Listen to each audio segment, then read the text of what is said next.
Hola hola, moi c'est Océane, bienvenue sur ma chaîne où je t'aide à éveiller ton pouvoir intérieur pour pouvoir réaliser la vie de tes rêves.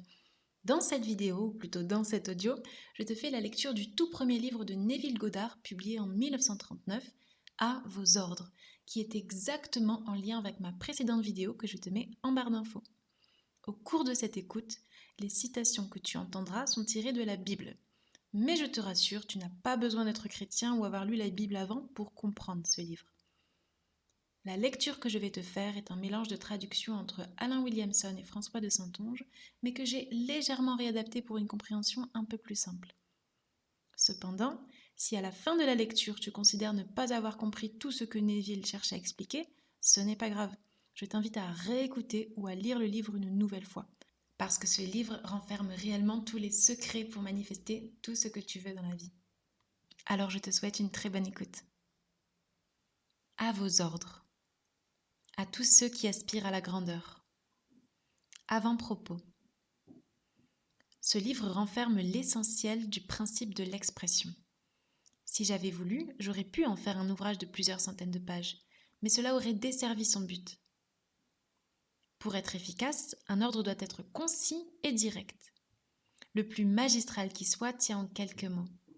Et Dieu dit que la lumière soit. Dans l'esprit de ce principe, je vous transmets maintenant, chers lecteurs, la vérité telle qu'elle m'a été révélée. Neville. Un homme peut-il déclarer une chose et la voir se concrétiser ? Bien sûr qu'il le peut.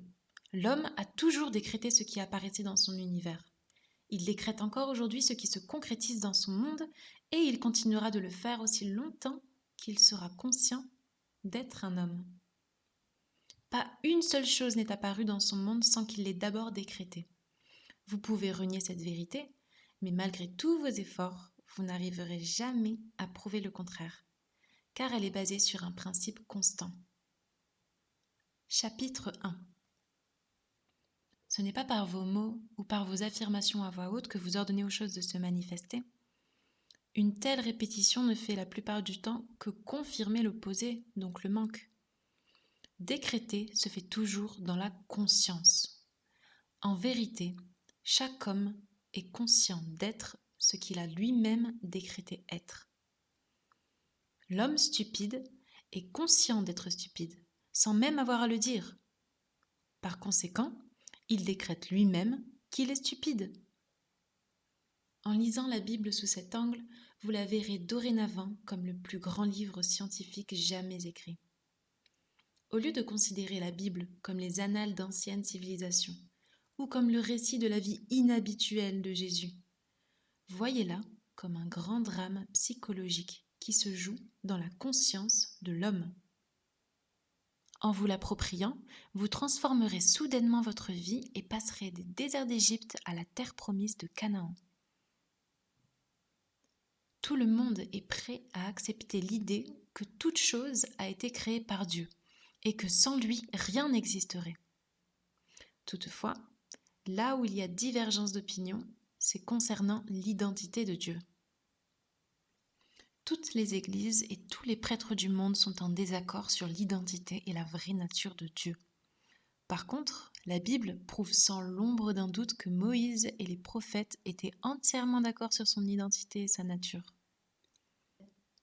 Quant à la vie et à l'enseignement de Jésus, ils étaient en parfait accord avec ce que les anciens prophètes prônaient. Moïse a découvert que Dieu était la conscience d'être de l'homme quand il a déclaré ces mots peu compris « Je suis m'a envoyé vers vous ». David a chanté dans le livre des psaumes « Restez tranquilles et sachez que je suis Dieu ». Isaïe a déclaré « Je suis le Seigneur et il n'y en a pas d'autre. Il n'y a pas de Dieu à côté de moi. Je t'ai saint même si tu ne m'as pas connu. Je forme la lumière et je crée les ténèbres. J'instaure la paix et je crée le mal. Moi, le Seigneur, je fais toutes ces choses. » La conscience d'être Dieu est énoncée des centaines de fois dans le Nouveau Testament. Pour n'en citer que quelques-uns, je suis le berger, je suis la porte, je suis la résurrection et la vie, je suis le chemin, Je suis l'alpha et l'oméga. Je suis le début et la fin. Et encore, qui dites-vous que je suis ? Il n'est aucunement indiqué « moi, Jésus, je suis la porte »,« moi, Jésus, je suis le chemin ». Et il n'est pas non plus dit « qui dites-vous que moi, Jésus, je suis ?» Non, il est clairement indiqué « je suis le chemin ». La conscience d'être est la porte par laquelle les manifestations de la vie passent dans le monde de la forme. La conscience est le pouvoir de ressusciter. Révéler ce que l'homme est conscient d'être. L'homme surpasse toujours ce qu'il a conscience d'être. Telle est la vérité qui rend l'homme libre, car il est toujours soit auto-emprisonné, soit libéré de lui-même. Si vous, lecteur, renoncez à toutes vos anciennes croyances en un Dieu en dehors de vous-même, et le revendiquez comme votre conscience d'être, comme l'ont fait Jésus et les prophètes, vous transformerez votre vie en réalisant que moi et mon Père sommes un. Cette déclaration, mon Père et moi sommes un, mais mon Père est plus grand que moi, semble très déroutante. Mais si elle est interprétée à la lumière de ce que nous venons de dire concernant l'identité de Dieu, vous la trouverez très révélatrice. La conscience, donc Dieu, c'est comme le Père. Ce que vous êtes conscient d'être, c'est le Fils qui témoigne de son Père. C'est comme le concepteur et ses conceptions. Le concepteur est toujours plus grand que ses conceptions, mais reste toujours un avec sa conception. Par exemple, avant de prendre conscience d'être un homme, vous êtes d'abord conscient d'être. Ensuite, vous devenez conscient d'être un homme. Pourtant, vous restez en tant que concepteur plus grand que votre conception, soit un homme. Jésus a découvert cette glorieuse vérité et s'est déclaré un avec Dieu. Mais pas avec ce Dieu que l'homme a créé, car il n'a jamais reconnu un tel Dieu. Il a même dit, si un homme venait un jour en disant « Regardez ici ou regardez là-bas », ne le croyez pas, car le royaume de Dieu est en vous. Le paradis est en vous. Par conséquent, quand il est mentionné que Jésus est allé vers son Père, cela vous indique qu'il est monté dans la conscience au point où il était juste conscient d'être, en dépassant ainsi les limites de sa conception actuelle de lui-même, qui est appelée Jésus. Chapitre 2. Dans la conscience d'être, absolument tout est possible, car Jésus a dit « Tu ordonneras une chose et elle se produira ». C'est sa volonté, s'élever dans la conscience naturelle d'être, dans l'état désiré. Comme Jésus l'a exprimé, « Et moi, si je suis élevé, j'attirerai tous les hommes à moi ». Autrement dit, si je suis élevé naturellement dans la conscience d'une chose désirée, j'attirerai la manifestation de ce désir vers moi. Car Jésus déclare encore « Aucun homme ne vient à moi si le Père en moi ne l'attire, et mon Père et moi sommes un. » Par conséquent, la conscience, c'est le Père qui attire les manifestations dans notre vie. Vous êtes en ce moment même en train d'attirer dans votre vie ce que vous êtes maintenant conscient d'être. Vous pouvez alors comprendre ce que signifie dans la Bible « vous devez naître de nouveau ». Si vous n'êtes pas satisfait de votre expression actuelle dans la vie, la seule façon de la changer est de détourner votre attention de ce qui vous semble pourtant si réel et de prendre conscience de ce que vous désirez être. Vous ne pouvez pas servir deux maîtres, donc détournez votre attention d'un état de conscience et placez-la sur un autre. Ça, c'est mourir à l'un pour vivre à l'autre. La question « Qui dites-vous que je suis ?» ne s'adresse pas à un homme appelé Pierre par celui appelé Jésus. Telle est la question éternelle adressée à soi-même par son être véritable. En d'autres termes, qui dites-vous que vous êtes ? La conviction que vous avez de vous-même, votre opinion de qui vous êtes, déterminera votre expression dans la vie. Il fut déclaré, vous croyez en Dieu, croyez aussi en moi. Autrement dit, c'est le moi qui est en vous qui est ce Dieu.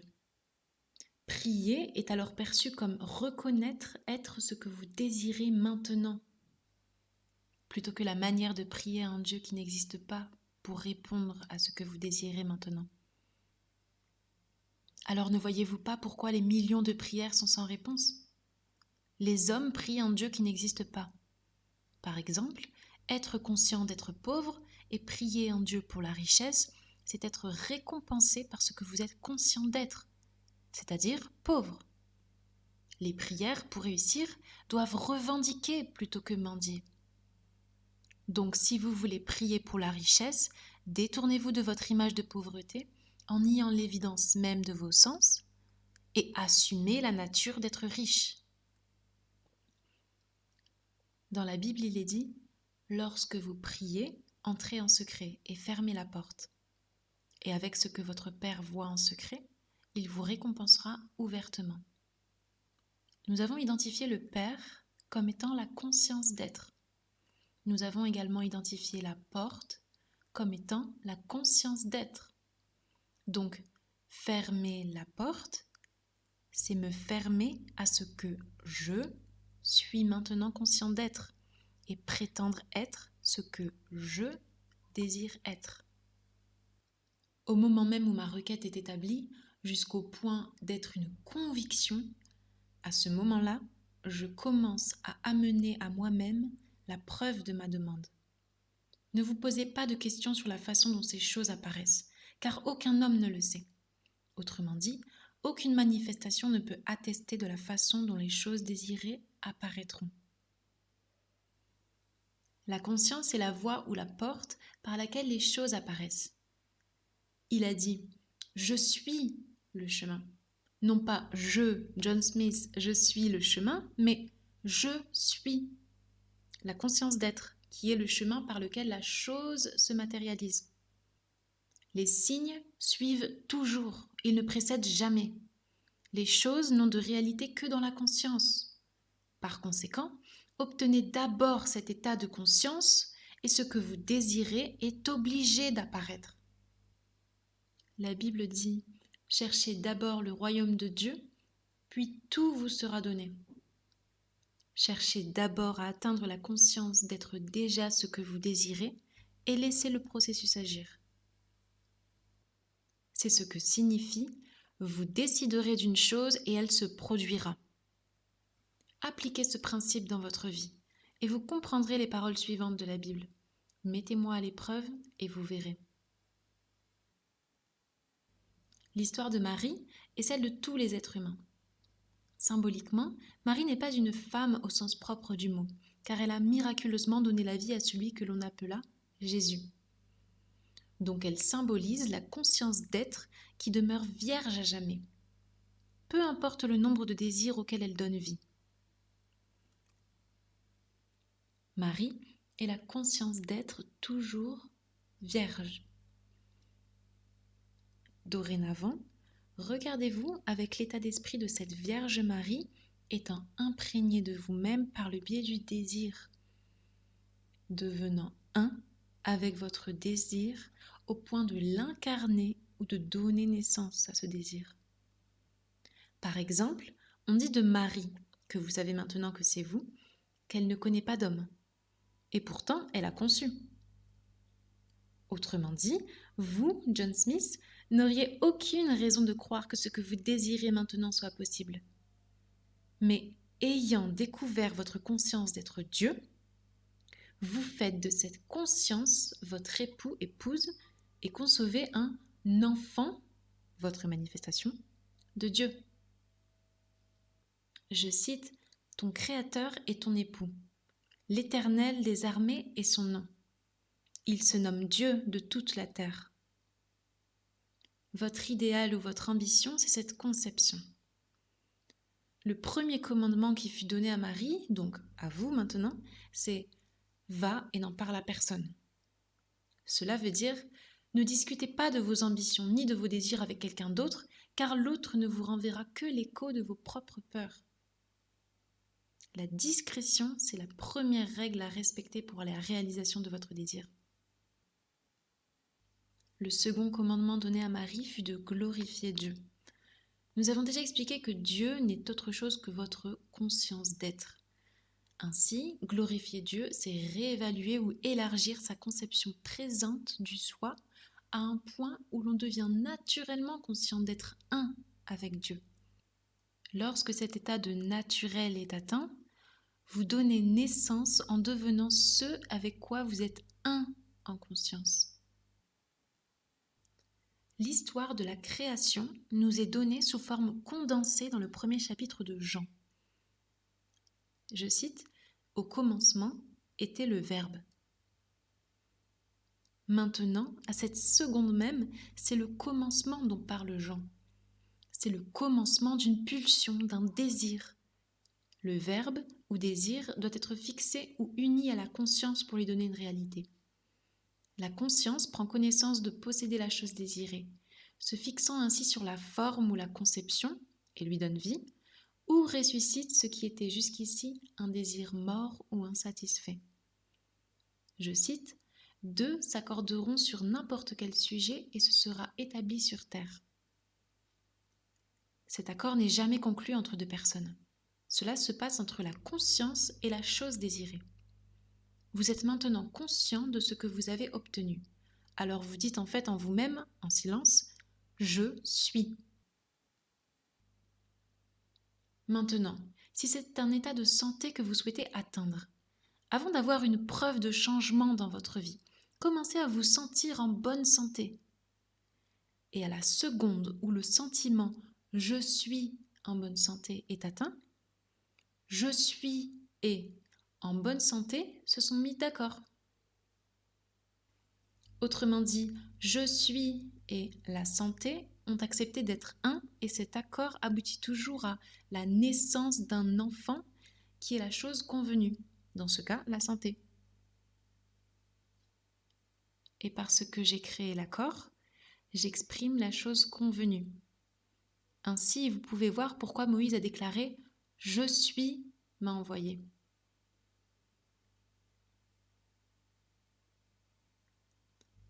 Pour quel être autre que « je suis » pourrait-il utiliser l'expression « envoyé » ? Aucun. Je cite, « Je suis le chemin, à côté de moi, il n'y en a pas d'autre. » Si vous prenez les ailes de l'espoir et volez aux confins du monde, ou si vous faites votre lit en enfer, vous serez toujours conscient de vivre l'un ou l'autre. Vous êtes toujours envoyé dans votre réalité par votre conscience, et votre réalité est toujours ce que vous êtes conscient d'être. Chapitre 3. Moïse déclare à nouveau « Je suis ce que je suis ». Voici quelque chose à toujours garder à l'esprit. Vous ne pouvez pas mettre du vin nouveau dans de vieilles bouteilles ou de nouvelles pièces sur de vieux vêtements pour espérer les rendre neufs. C'est-à-dire, vous ne pouvez emmener quoi que ce soit de votre ancien état vers votre nouvelle conscience. Toutes vos croyances, peurs et limitations actuelles sont des poids qui vous lient à votre niveau de conscience actuel.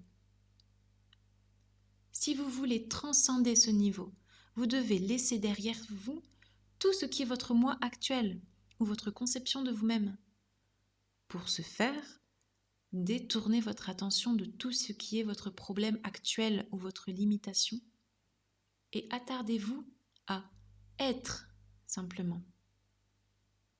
C'est-à-dire, dites-vous silencieusement, mais en le ressentant, « Je suis ». Ne conditionnez pas encore cette prise de conscience.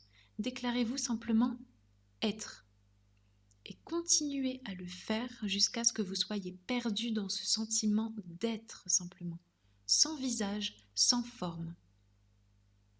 Lorsque cette expansion de conscience est atteinte, alors dans ce profond vous-même, sans état défini, donnez forme à votre nouvelle conception, en vous sentant être ce que vous désirez être. Vous trouverez au plus profond de vous-même tout ce qui est divinement possible d'y trouver. tout ce que vous pouvez concevoir dans ce monde est pour vous, dans cette conscience sans forme encore définie, dans un accomplissement des plus naturels. L'invitation qui nous est donnée dans les Écritures est, je cite, d'être absent du corps, d'être présent avec Dieu.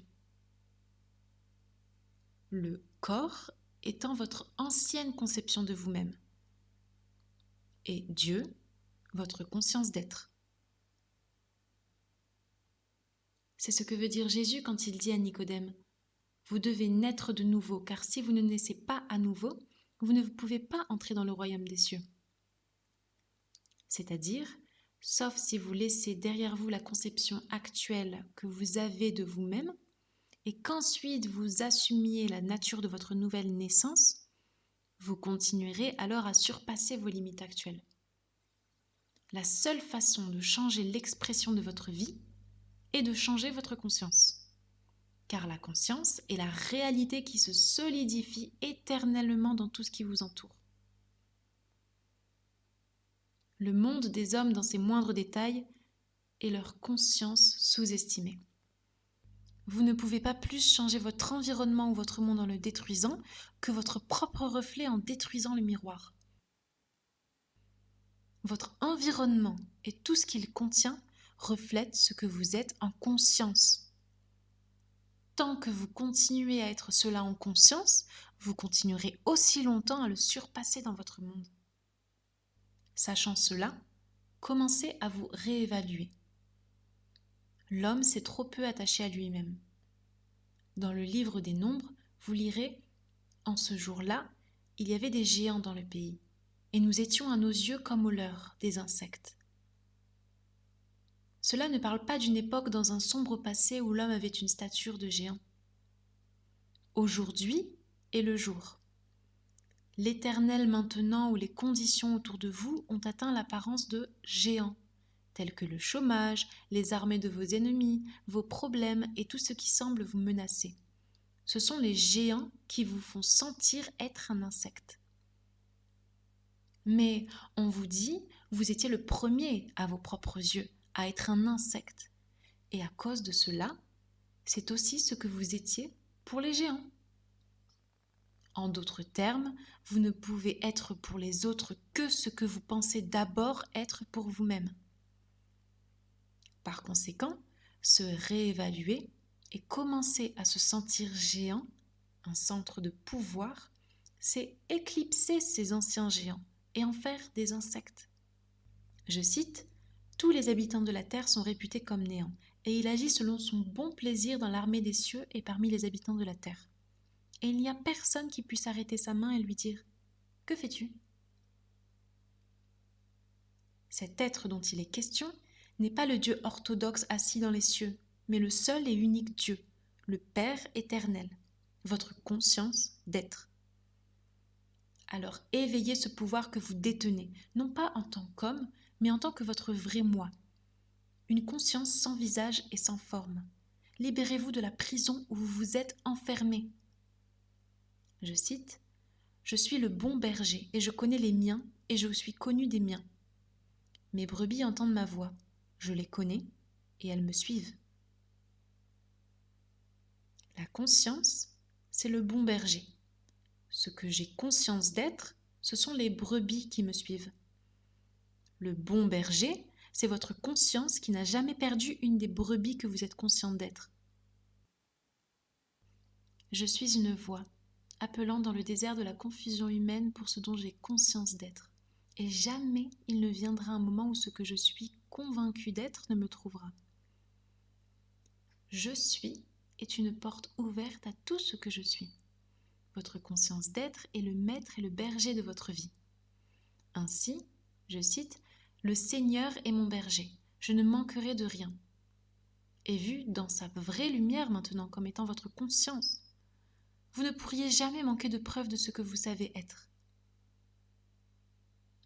Cela étant vrai, pourquoi ne pas prendre conscience d'être grand, aimant, riche, saint et doté de toutes les qualités que vous admirez? Il est tout aussi facile de posséder la conscience de ces qualités que de posséder leurs opposés. Car vous n'avez pas votre pleine conscience à cause de vos conditions de vie actuelles.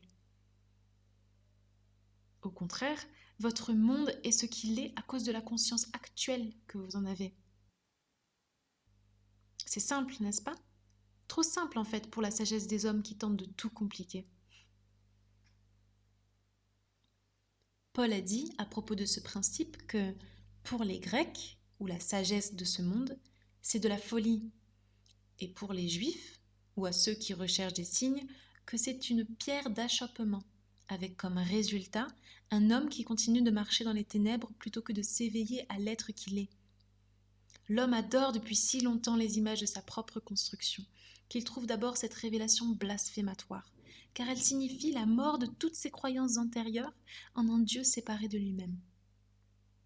Cette révélation apportera la connaissance que, je cite, « Mon Père et moi sommes un, mais mon Père est plus grand que moi. » Vous ne faites qu'un avec votre conception actuelle de vous-même. Mais vous êtes plus grand que ce dont vous êtes actuellement conscient d'être. Avant que l'homme puisse tenter de transformer sa vie, il doit d'abord en poser les fondations. Je suis le Seigneur. Autrement dit, la conscience de l'homme, sa conscience d'être Dieu. Tant que cela ne sera pas fermement établi afin qu'aucune suggestion ou argument avancé par d'autres ne puisse le compromettre, il se retrouvera à retourner à l'esclavage de ses anciennes croyances. Je cite, « Si vous ne croyez pas que je suis lui, vous mourrez dans vos péchés. » Autrement dit, vous continuerez à être confus et contrarié jusqu'à ce que vous trouviez la cause de votre confusion. Lorsque vous aurez élevé le Fils de l'homme, vous saurez que je suis lui. C'est-à-dire que moi, John Smith, je ne fais rien de moi-même, mais que mon Père, ou cet état de conscience avec lequel je suis maintenant un, accomplit les œuvres. Lorsque cela sera réalisé, chaque envie et chaque désir qui jaillissent en vous trouveront leur expression dans votre vie. Je cite, « Voici que je me tiens à la porte et je frappe. Si quelqu'un entend ma voix et ouvre la porte, j'entrerai chez lui et je souperai avec lui et lui avec moi. » Le « je » qui frappe à la porte est l'envie ou le désir. La porte, encore une fois, est votre conscience. Ouvrir la porte, c'est devenir un avec ce qui frappe en se sentant être ou avoir la chose désirée. Ressentir son désir comme impossible, c'est fermer la porte ou nier cette expression de besoin. Élever dans la conscience le caractère naturel de la chose ressentie, c'est ouvrir largement la porte et inviter celle-ci à s'incarner, se réaliser. C'est pourquoi il est constamment écrit que Jésus a quitté le monde de la manifestation, le monde physique, et qu'il est monté vers son Père. Jésus, comme vous et moi, a trouvé toute chose impossible à Jésus en tant qu'homme. Mais ayant découvert que son Père était l'état de conscience de la chose désirée, il laissa derrière lui la conscience de Jésus homme pour celle dans laquelle il s'éleva jusqu'à cet état désiré, jusqu'à ce qu'il devienne un avec elle. En ne faisant qu'un avec cela, il l'est devenu avec l'expression. C'est le message simple de Jésus à l'homme. Les hommes ne sont que des vêtements dans lesquels l'être impersonnel « je suis », la présence que les hommes appellent Dieu, habite. Chaque vêtement a certaines limites. Afin de transcender ces limites et de donner une expression à ce que, en tant qu'homme, John Smith, vous vous trouvez incapable de faire, vous détournez votre attention de vos limites actuelles ou de la conception que vous, John Smith, avez de vous-même et vous fusionnez dans le sentiment d'être ce que vous désirez. Personne ne sait exactement comment ce désir ou cette conscience nouvelle atteinte s'incarnera, car votre moi ou la conscience nouvellement atteinte a des voies que vous ne connaissez pas. Ces voies sont au-delà de ce qu'il est possible de découvrir. Ne spéculez pas sur le comment de cette conscience s'incarnant, car aucun homme n'est assez sage pour le savoir. La spéculation est la preuve que vous n'avez pas atteint naturellement le fait d'être ou d'avoir la chose désirée, et que vous êtes donc rempli de doutes. Chapitre 4. On vous dit, je cite, que celui qui manque de sagesse en demande à Dieu, celui qui donne à tous librement, sans reproche, et il lui sera donné. Mais demande-la sans douter, car celui qui doute est comme une vague qui est agitée et battue par les vents, et un tel homme ne peut penser qu'il recevra quoi que ce soit du Seigneur. Vous pouvez comprendre pourquoi cette déclaration est faite, car ce n'est que sur le rocher de la foi que quelque chose peut être établi. Si vous n'avez pas la conscience de ce rocher, vous n'aurez pas la base ou le fondement sur lequel vous désirez que quelque chose soit érigé. Une preuve de cette conscience établie vous est donnée par les mots « Merci, Père ». Lorsque vous entrez dans la joie de l'action de grâce afin que vous vous sentiez réellement reconnaissant d'avoir reçu ce qui n'est pas encore apparent au sens, vous êtes définitivement devenu un en conscience avec l'objet de votre demande, pour lequel vous avez remercié. On ne se moque pas de Dieu, votre conscience. Vous recevez toujours ce que vous êtes conscient d'être ou avoir, et aucun homme ne rend grâce pour quelque chose qu'il n'a pas reçu. Merci Père n'est pas, comme cela est utilisé par beaucoup aujourd'hui, une sorte de formule magique. Vous n'avez jamais besoin de prononcer ces mots à haute voix. En appliquant ce principe à mesure que vous vous élevez dans la conscience au point où vous êtes vraiment reconnaissant et heureux d'avoir reçu ce que vous désirez, vous vous réjouissez automatiquement et rendez grâce intérieurement. Vous avez déjà accepté le don qui n'était qu'un désir avant de vous élever dans la conscience. Et votre foi est maintenant la substance qui habillera votre désir. Cette montée en conscience est le mariage spirituel où deux éléments s'accorderont pour n'en faire qu'un. Et leur ressemblance ou image sera établie sur terre ou devenue réalité dans votre vie. Je cite, « Car tout ce que vous demandez en mon nom, je vous le donne. » Tout ce que vous demandez, c'est une mesure assez large. C'est de l'inconditionnel. Cela n'indique pas si la société jugera que ce que vous demandez est bien ou mal, voire même que vous devriez le demander. Cela dépend uniquement de vous. Le voulez-vous vraiment? Le désirez-vous? C'est tout ce qui est nécessaire. La vie vous le donnera si vous demandez en son nom. Son nom n'est pas un mot que vous prononcez avec les lèvres. Vous pouvez demander éternellement au nom de Dieu, de Jéhovah ou de Jésus-Christ, mais vous demanderez en vain. Le nom signifie l'essence. Ainsi, quand vous demandez dans l'essence même de la chose désirée, les résultats suivent toujours. Demander au nom de, c'est s'élever dans la conscience et fusionner avec la chose désirée. Élevez-vous dans la conscience de cette chose et vous deviendrez ou obtiendrez ce que vous désirez dans l'expression.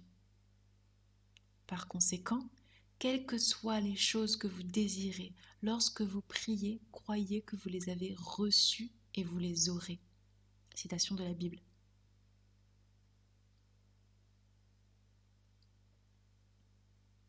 Prier, comme nous vous l'avons déjà défini, est une reconnaissance, une injonction de croire que vous recevez.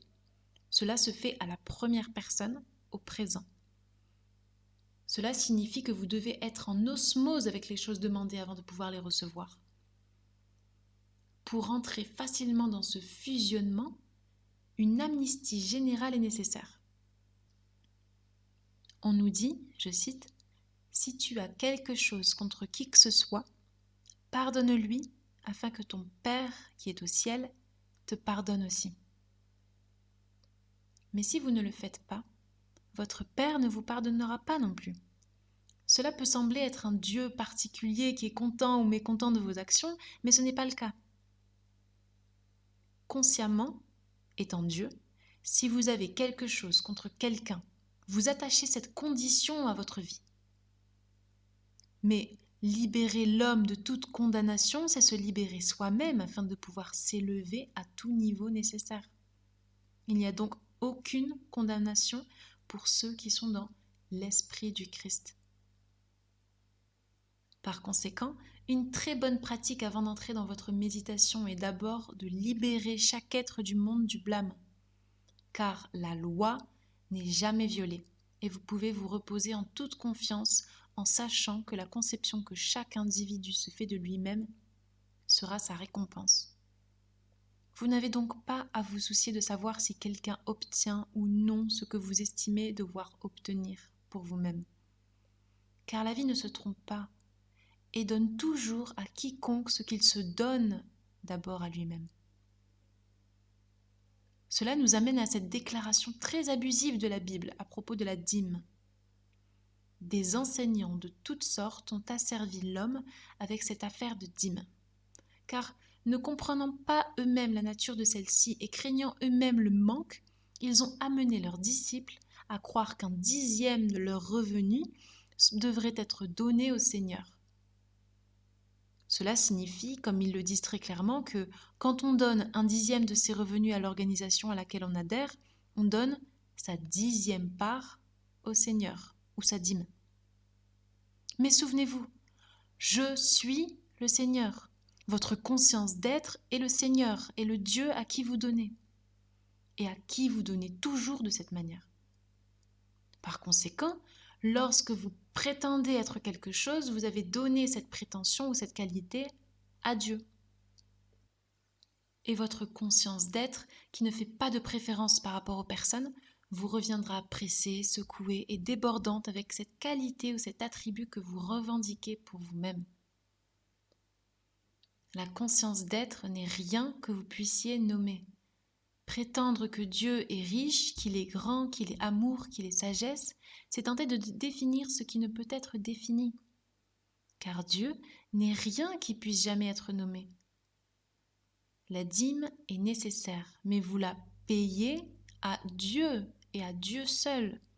Veillez à lui donner la qualité que vous désirez exprimer en tant qu'homme en vous proclamant celui qui est grand, riche, aimant, sage. Ne spéculez pas sur la manière dont ces qualités ou ces revendications vont s'exprimer, car la vie procède d'une manière que vous, en tant qu'homme, ne pouvez connaître. Ces voies sont au-delà de l'imagination humaine. Mais je vous assure, le jour où vous revendiquerez ces qualités jusqu'à la conviction, vos prétentions seront honorées. Je cite, « Il n'y a rien de dissimulé qui ne doit pas être découvert. Ce qui est dit en secret sera proclamé sur les toits. » Autrement dit, vos convictions secrètes à propos de vous-même, ces affirmations secrètes qu'aucun autre ne connaît, quand vous les croirez vraiment, seront proclamées depuis les toits de votre vie. Car vos convictions à propos de vous-même sont les paroles du Dieu en vous, lesquelles paroles sont esprit et ne peuvent vous revenir nulles, mais doivent s'accomplir là où elles sont envoyées par vous-même. Vous êtes en ce moment en train d'appeler hors de l'infini ce que vous êtes maintenant conscient d'être. Et aucun mot ou aucune conviction ne manquera de vous trouver. Chapitre 5. Je cite, « Je suis la vigne et vous êtes les sarments. » La conscience est la vigne, et ces qualités que vous êtes maintenant conscient d'avoir sont comme des branches que vous nourrissez et maintenez en vie. De même qu'un sarment n'a de vie que s'il est enraciné dans le cep, les choses n'ont de vie que si vous en avez conscience. Tel un sarment se dessèche et meurt si la sève de la vigne cesse de couler vers lui, les choses de votre monde disparaissent si vous en détournez votre attention, car votre attention est comme la sève qui maintient en vie et soutient les choses de votre monde. pour résoudre un problème qui vous semble actuellement si réel, tout ce que vous avez à faire, c'est de lui ôter votre attention. En dépit de sa réalité apparente, détournez-la de votre conscience. Devenez indifférent et commencez à vous sentir tel que vous seriez une fois le problème résolu. Par exemple, si vous étiez emprisonné, personne n'aurait à vous dire que vous devriez désirer la liberté. La liberté, ou plutôt le désir de liberté, serait automatique. Alors pourquoi regarder derrière les 4 murs de votre prison?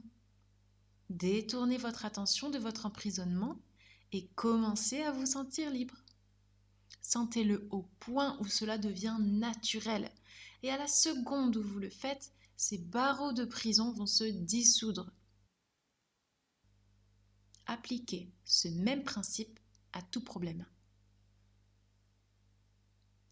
J'ai vu des gens endettés jusqu'au cou appliquer ce principe et en un clin d'œil, ces dettes colossales furent supprimées. J'ai vu ceux que les médecins avaient abandonnés comme incurables détourner leur attention de la maladie et commencer à se sentir bien malgré les preuves de leur sens contraire. En un rien de temps, cette soi-disant maladie incurable disparut en ne laissant aucune séquelle. Votre réponse à « Qui dites-vous que je suis ?» détermine toujours votre expression. Tant que vous demeurerez conscient d'être emprisonné, malade ou pauvre, vous continuerez à exprimer ou développer ces conditions. Quand l'homme réalisera qu'il est ou a déjà maintenant ce qu'il cherche et commencera à le prétendre, alors il aura la preuve de sa prétention. Ce signal vous est donné en mots, je cite, « Qui cherchez-vous » Et ils répondirent, « Jésus ». Et la voix dit, « Je suis lui ». Jésus signifie ici salut ou sauveur. Vous cherchez à être sauvé de ce qui n'est pas votre problème. Je suis est celui qui vous sauvera. Si vous avez faim, votre sauveur est la nourriture. Si vous êtes pauvre, votre sauveur est la richesse. Si vous êtes emprisonné, votre sauveur est la liberté. Si vous êtes malade, ce ne sera pas un homme appelé Jésus qui vous sauvera. C'est la santé qui deviendra votre sauveur. Par conséquent, affirmez « je suis » en d'autres termes, déclarez-vous dans l'état d'être ou d'avoir la chose désirée. Réclamez-le en conscience, pas en parole. Et cette conscience vous récompensera de votre revendication. On vous dit, je cite, « Tu me trouveras quand tu me sentiras auprès de toi ». Eh bien, ressentez cette qualité en votre conscience jusqu'à ce que vous vous sentiez la voir. Lorsque vous vous perdez dans le sentiment d'être, cette qualité s'incarne dans votre monde. Vous êtes guéri, entre guillemets, de votre problème lorsque vous en touchez la solution. Je cite, « Qui m'a touché ? Car je vois que la vertu m'a quitté. » Oui, le jour où vous toucherez cet être en vous, en ayant le sentiment d'être guéri, les vertus vous quitteront et se solidifieront dans votre monde en tant que guérison. Il est dit, je cite, « Vous croyez en Dieu, croyez aussi en moi, car je suis lui. » Ayez la foi de Dieu. Il s'est fait un avec Dieu et ne s'est pas jugé imposteur de faire ses œuvres. Allez-y et faites de même. Oui, commencez à croire votre conscience d'être Dieu. Réclamez pour vous-même tous les attributs que vous avez jusqu'ici accordés à un Dieu extérieur, et vous commencerez à exprimer ces réclamations. Je cite, « Car je ne suis pas un Dieu au loin, je suis plus proche de vous que vos propres mains et pieds, plus proche que votre respiration elle-même. Je suis votre conscience d'être. Je suis ce en quoi tout ce que je serai toujours conscient d'être, au commencement comme à la fin. car avant que tout le monde soit, j'étais. Et quand le monde cessera d'être, je serai encore. Avant qu'Abraham fût, j'étais. Ce je suis est votre conscience. Je cite, « Si ce n'est le Seigneur qui bâtit la maison, ils travailleront en vain pour la construire. » Le Seigneur étant votre conscience, tant que ce que vous cherchez n'est pas d'abord établi dans votre conscience, vous travaillerez en vain pour le trouver. Toutes choses doivent commencer et finir dans la conscience. Ainsi, bienheureux est l'homme qui a confiance en lui-même, car la foi de l'homme en Dieu sera toujours mesurée par sa confiance en lui-même. Je cite, « Vous croyez en un Dieu, croyez aussi en moi. Ne mets pas ta confiance dans les hommes, car les hommes ne font que refléter l'être que tu es, et ne peuvent t'apporter ou te faire que ce que tu t'es d'abord fait à toi-même. Aucun homme ne m'ôte la vie, j'en dispose de moi-même. J'ai le pouvoir de la donner et le pouvoir de le reprendre. » Fin de citation. Peu importe ce qui arrive à un être humain dans ce monde, ce n'est jamais par accident. Cela se produit sous la direction d'une loi exacte et immuable. Aucun homme, aucune manifestation, ne vient à moi si le Père en moi ne l'attire. Et moi et mon Père sommes un. Croyez en cette vérité et vous serez libres. L'homme a toujours blâmé les autres pour ce qu'il est, et il continuera de le faire jusqu'à ce qu'il se retrouve comme étant lui-même la cause de tout ce qui lui arrive. Je suis ne vient pas pour détruire, mais pour accomplir. Je suis, la conscience en vous, ne détruit rien, mais ne remplit jamais les moules ou la conception que l'on a de soi-même. Il est impossible pour le pauvre de trouver la richesse dans ce monde, peu importe comment il en est entouré, jusqu'à ce qu'il prétende d'abord être riche. Car les signes suivent, ils ne précèdent pas. Se plaindre constamment des limites dues à la pauvreté tout en restant pauvre en conscience, c'est jouer un jeu de dupe. Les changements ne peuvent pas avoir lieu à partir de ce niveau de conscience, car la vie est constamment en train de se projeter à tous les niveaux. Suivez l'exemple du fils prodigue. Réalisez que vous-même avez provoqué cette condition de gaspillage et de manque et prenez la décision en vous-même de vous élever à un niveau supérieur où je cite, « veau gras, l'anneau et la robe attendent votre réclamation. » Chapitre 6. Le fils prodigue, dépensier, ne fut pas condamné lorsqu'il eut le courage de revendiquer cet héritage comme sien. Les autres nous condamneront tant que nous continuerons dans ce pourquoi nous nous condamnons nous-mêmes. Ainsi, je cite, « Heureux celui qui ne se condamne pas lui-même par ce qu'il approuve. » Car pour la vie, rien n'est condamné, tout est exprimé. La vie ne se soucie pas de savoir si vous vous dites riche ou pauvre, fort ou faible, elle vous récompensera éternellement avec ce que vous prétendez être vrai de vous-même. Les mesures du bien et du mal appartiennent à l'homme seul. Pour la vie, il n'y a rien de bien ou de mal.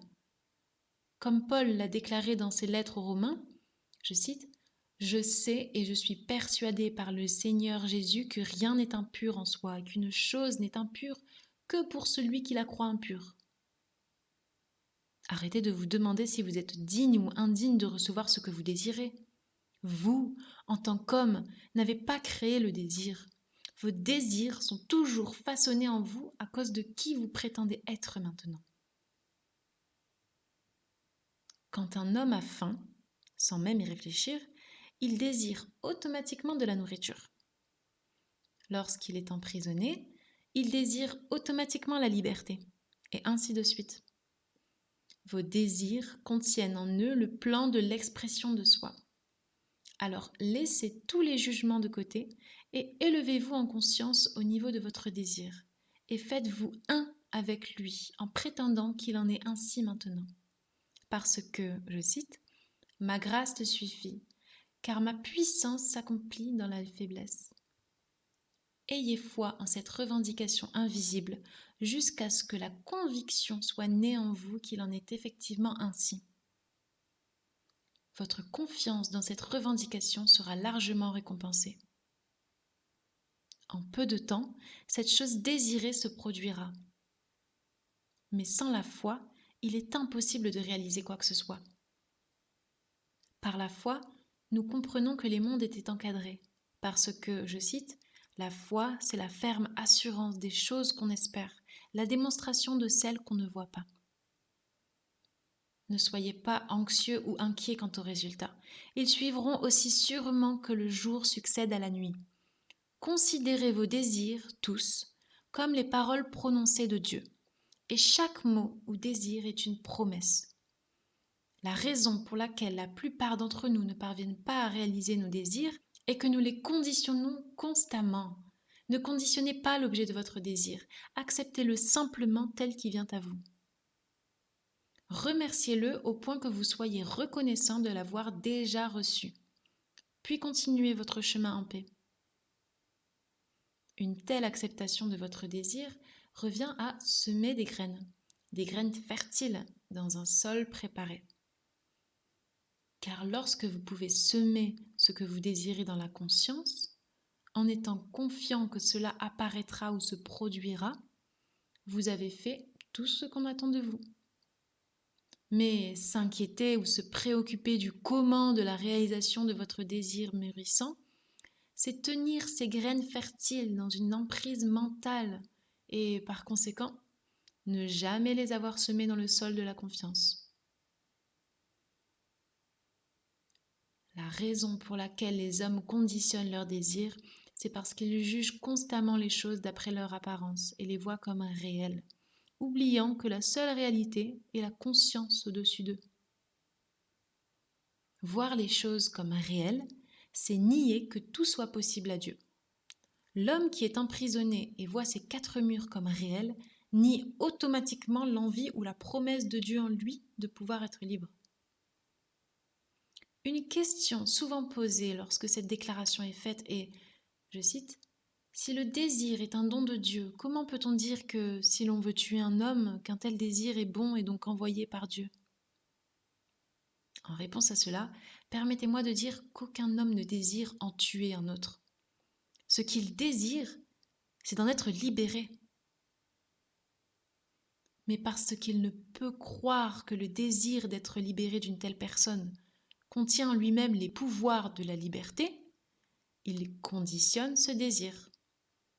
Il pense alors que la seule façon d'exprimer une telle liberté est de détruire cet homme, oubliant que la vie enveloppant ce désir a des façons d'agir bien à elle qu'il ne peut soupçonner en tant qu'homme. Ces méthodes sont impossibles à découvrir.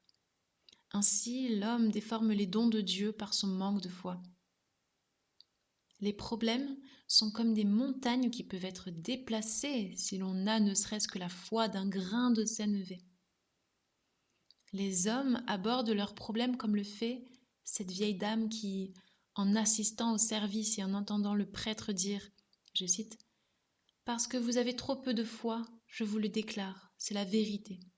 Si vous aviez la foi, ne serait-ce que celle d'un grain de sénévé, vous diriez à cette montagne, déplace-toi d'ici à là-bas. Et elle se déplacerait. Rien ne vous serait impossible. » Cette nuit-là, en disant ses prières, cette dame décida de citer cette partie des Écritures et se retira pour aller dormir dans ce qu'elle pensait être la foi. En se levant le matin, elle se précipita à la porte et s'écria « Je savais que cette vieille montagne serait toujours là !» Car c'est ainsi que l'homme aborde son problème. Il sait qu'il va encore l'affronter. Et parce que la vie ne fait exception de personne, la vie ne fait de préférence auprès de personne et ne détruit rien, elle continue à maintenir en vie ce qu'il a conscience d'être ou d'avoir. Les choses disparaîtront uniquement quand il changera de conscience. Niez-le si vous voulez, mais il restera toujours le fait que la conscience est la seule réalité et les choses reflètent ce que vous êtes dans votre conscience. Alors l'état céleste que vous recherchez ne se trouvera que dans la conscience. car le royaume des cieux est en vous. Comme la volonté du ciel est toujours faite sur la terre. Vous vivez aujourd'hui dans le ciel que vous avez établi en vous. Car ici, sur cette terre même, votre ciel se révèle. Le royaume des cieux est vraiment à portée de main. Maintenant est le moment accepté. Alors créez un nouveau ciel, entrez dans un nouvel état de conscience et une nouvelle terre apparaîtra. Je cite, « Les choses anciennes passeront, on ne s'en souviendra plus. Elles ne viendront plus à l'esprit. Car voici, je, votre conscience, viens bientôt, et ma récompense est avec moi. Je suis sans nom, mais je viendrai chaque nom, chaque nature, qu'il vous plaira de me donner. » Souvenez-vous que c'est vous, vous-même, dont je parle en tant que « je ». Ainsi, chaque conception que vous avez de vous-même, c'est-à-dire chaque conviction profonde, est celle que vous accepterez comme vraie. Car je ne suis pas dupe. Dieu ne peut pas être bafoué. Maintenant, laissez-moi vous instruire l'art de la pêche. Il est rapporté que les disciples ont pêché toute la nuit et n'ont rien pris.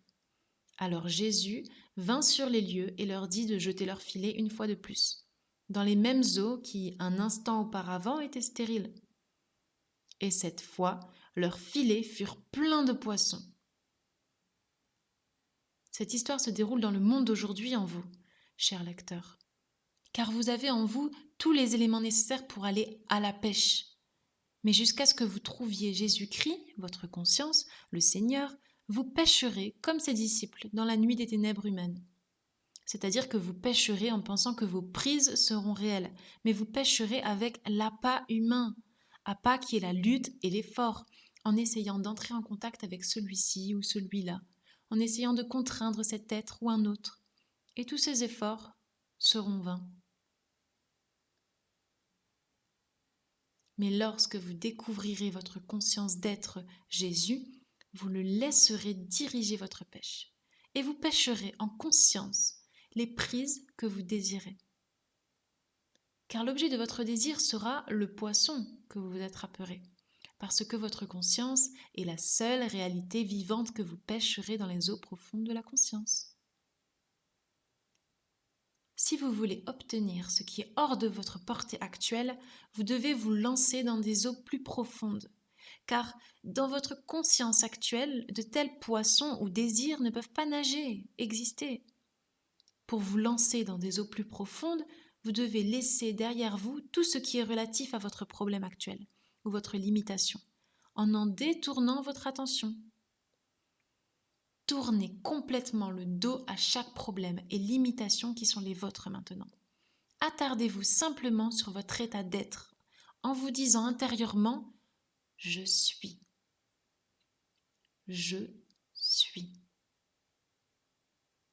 Je suis. Continuez à déclarer en vous-même que vous êtes juste cela. N'attribuez aucune condition à cette déclaration. Continuez simplement à vous sentir être et sans avertissement. Vous vous retrouverez à relâcher le cordage qui vous lie à la surface de vos problèmes et à vous déplacer dans les profondeurs.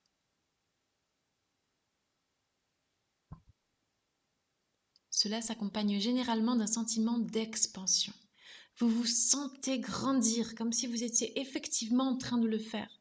N'ayez pas peur car le courage est nécessaire. Vous n'allez pas perdre quoi que ce soit à cause de vos anciennes limitations, mais ce sont elles-mêmes qui vont se dissoudre à mesure que vous vous en éloignez, car elles ne vivent que dans votre conscience. Dans cette conscience profonde ou élargie, vous retrouverez comme une puissance dont vous n'aviez jamais rêvé auparavant. Ce que vous désirez, avant que vous ne vous écartiez des rivages de la limitation, ce sont les poissons que vous allez attraper dans cette profondeur. Parce que vous allez perdre toute conscience de vos problèmes et de vos barrières. Ce sera maintenant la chose la plus facile au monde de ressentir. Ne faire qu'un avec votre désir. Parce que Je suis, votre conscience, et la résurrection et la vie. Vous devez lier ce pouvoir de résurrection à votre désir si vous voulez le faire apparaître et le vivre dans votre monde, votre vie. Maintenant, vous commencez à assumer la nature de votre désir en ressentant « Je suis riche, je suis libre, je suis fort ». Lorsque ces sentiments seront fixés en vous, votre être informe revêtira la forme du désir ressenti. Vous serez alors pénétré par les sentiments de richesse, de liberté et de force. Restez cloîtré dans le calme de ces convictions. Puis, comme une ombre dans la nuit, quand vous vous y attendrez le moins, ces qualités vous apparaîtront comme de vivantes réalités. Le monde vous verra tel que vous êtes devenu, car vous commencerez à porter le fruit de ces qualités nouvellement appropriées. C'est l'art de pêcher avec succès les manifestations de la vie. La réalisation heureuse d'un désir nous est également racontée dans l'histoire de Daniel dans la fosse aux lions. Ici, il est rapporté que Daniel, alors qu'il était dans la fosse aux lions, leur tourna le dos et regarda vers la lumière, qui était son Dieu. Les lions restèrent impuissants, car sa foi l'avait sauvé. C'est aussi votre histoire, et vous devriez faire comme lui.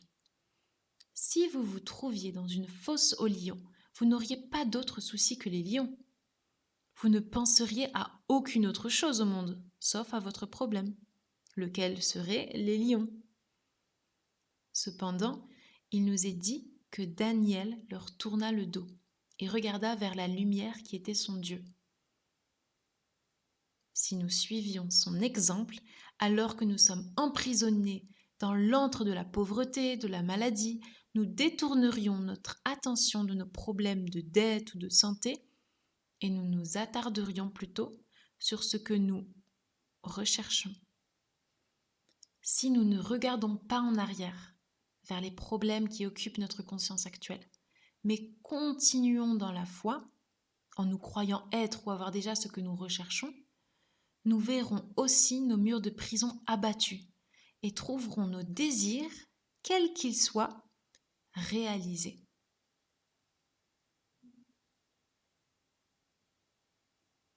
Une autre histoire nous est racontée, celle de cette pauvre veuve qui était incapable de payer les dettes que son mari lui avait laissées. Elle n'avait qu'une petite quantité d'huile d'olive chez elle. Rien d'autre n'avait de valeur. Le prophète demanda à la veuve « Qu'as-tu dans ta maison ?» Elle répondit « 3 gouttes d'huile. » Il lui dit alors « Va emprunter à tes voisins toutes les jarres vides que tu pourras éventuellement obtenir. Ferme la porte après être rentré dans ta maison et commence à les remplir avec ce qu'il te reste. » Alors qu'elle obéissait, la veuve vit que le Seigneur fournissait de l'huile, encore et encore, pour remplir toutes les jarres. Lorsque la veuve informa le prophète de ce qui s'était passé, il lui demanda de vendre cette huile et de rembourser les dettes de son mari. Vous, cher lecteur, vous êtes comme cette veuve. Vous n'avez personne pour vous secourir ou vous rendre fécond, car une veuve est un état stérile. Votre conscience est maintenant le Seigneur ou le prophète qui s'est substitué à votre mari disparu. Suivez l'exemple de cette veuve qui, au lieu de constater un vide ou un néant, a reconnu le peu dont elle disposait, 3 gouttes d'huile. Puis le commandement lui est donné. Va à l'intérieur et ferme la porte. C'est-à-dire, fermez la porte des sens qui vous disent que vos réserves sont vides, que vous avez des dettes, des problèmes. Lorsque vous avez complètement détourné votre attention en excluant l'évidence de vos sens, de votre raison, commencez à sentir la joie symbolisée par l'huile, d'avoir reçu ce que vous désirez.